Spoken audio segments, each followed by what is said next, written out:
സുഹൃത്തുക്കളെ, പ്രവാസത്തിൻ്റെ നോവും അപ്രതീക്ഷിതമായി സംഭവിച്ചൊരു പ്രണയവും പ്രമേയമായ ഹൃദയസ്പർശിയായ ഒരു കഥയാണ് നമ്മൾ ഇന്ന് കേൾക്കാൻ പോകുന്നത്. വീഡിയോ ഇഷ്ടപ്പെട്ടാൽ ചാനൽ സബ്സ്ക്രൈബ് ചെയ്യാനും ലൈക്ക് ചെയ്യാനും മറക്കരുത്. കരിപ്പൂർ വിമാനത്താവളത്തിൻ്റെ പുറത്തേക്ക് വരുമ്പോൾ രാഘവൻ്റെ നെഞ്ചിടിപ്പ് കൂടുകയായിരുന്നു. 6 വർഷം, ഒരു മനുഷ്യായുസിൻ്റെ വലിയൊരു ഭാഗം ആ മണൽക്കാട്ടിൽ ഹോമിച്ചു. തൈരുള്ള ട്രോളി ബാഗിനേക്കാൾ ഭാരം തൻ്റെ ഉള്ളിലെ ഓർമ്മകൾക്കാണെന്ന് അയാൾക്ക് തോന്നി. 3 വർഷം മുൻപ് സുനിത മരിച്ചപ്പോൾ വിസയുടെയും ജോലിയുടെയും നൂലാമാലകളിൽ കുടുങ്ങി അവസാനമായി അവളെ ഒന്ന് കാണാൻ പോലും വരാൻ കഴിയാത്ത പ്രവാസിയുടെ ഗതികേട് അയാളെ നീറ്റിക്കൊണ്ടിരുന്നു. ടാക്സി വീട്ടിൻ്റെ പടിക്കലെത്തിയപ്പോൾ സന്ധ്യ മയങ്ങിയിരുന്നു. പടിയിറങ്ങി ഓടി വന്നത് 10 വയസ്സുകാരൻ ആര്യനും 8 വയസ്സുകാരി അർച്ചനയുമാണ്. അച്ഛാ എന്നുള്ള അവരുടെ വിളിയിൽ 6 വർഷത്തെ കാത്തിരിപ്പിൻ്റെ തേങ്ങലുണ്ടായിരുന്നു.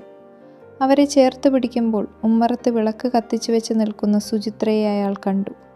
വെളുത്ത സെറ്റ് മുണ്ടുടുത്ത് നെറ്റിയിൽ ചെറിയൊരു ചന്ദനക്കുരി തൊട്ട് നിൽക്കുന്ന അവൾക്ക് സുനിതയുടെ അതേ ഛായ. അവളൊന്നും മിണ്ടിയില്ല.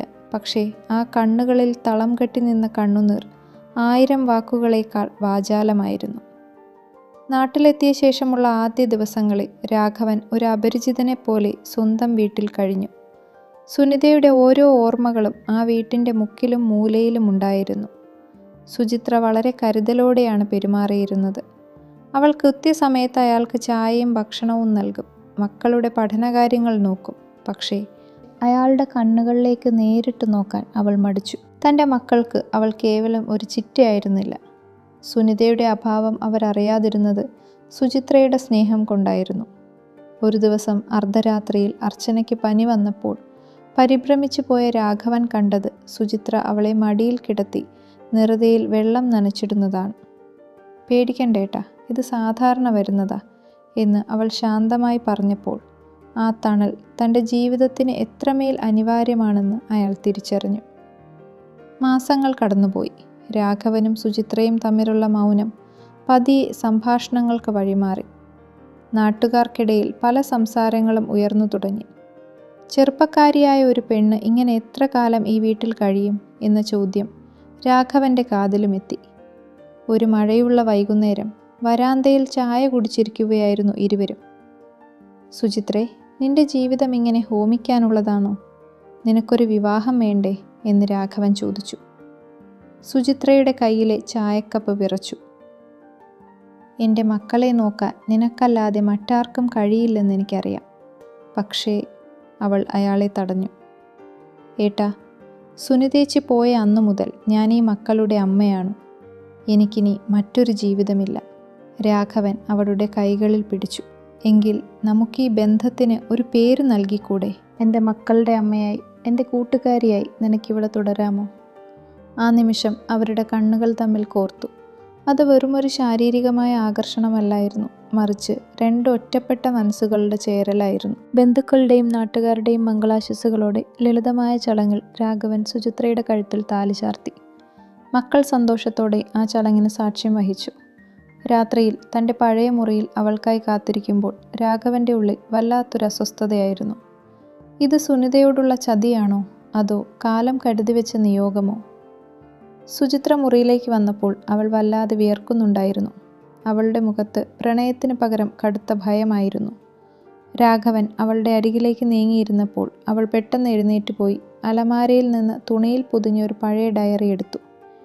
ഏട്ടാ, നമ്മൾ ഈ ജീവിതം തുടങ്ങുന്നതിന് മുമ്പ് ഇത് നിങ്ങൾ വായിക്കണം.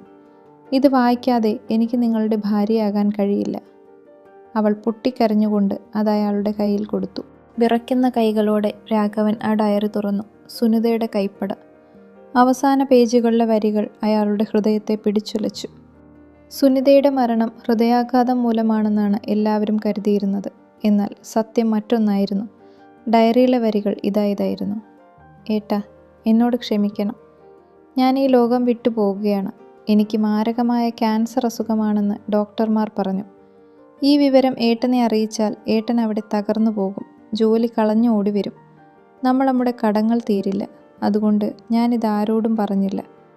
പക്ഷേ എൻ്റെ മക്കൾക്കൊരമ്മ വേണം. സുചിത്രയോട് ഞാൻ സത്യം പറഞ്ഞു. അവൾ എനിക്ക് വാക്ക് തന്നിട്ടുണ്ട്.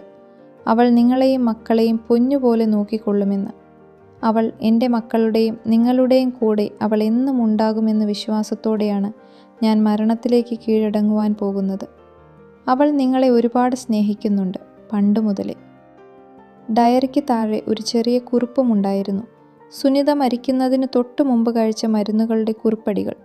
രാഘവൻ സ്തബ്ധനായിപ്പോയി. സുചിത്ര തൻ്റെ പ്രണയവും യൗവനവും ബലികഴിച്ചത് ചേച്ചിക്ക് നൽകിയ വാക്കിന് വേണ്ടിയായിരുന്നു. രാഘവൻ സുചിത്രയെ നോക്കി. അവൾ കുറ്റബോധത്തോടെ തലതാഴ്ത്തി നിൽക്കുകയായിരുന്നു. അയാൾ അവളെ ചേർത്ത് പിടിച്ചു. സുചിത്രേ, നീ എന്തിനാ ഇതൊക്കെ ഒളിച്ചു വെച്ചത്? ഏട്ടൻ എന്നോടുള്ളത് വെറും സഹതാപമാണെന്ന് തോന്നരുതേ എന്നെനിക്കുണ്ടായിരുന്നു, അവൾ വിതുമ്പി.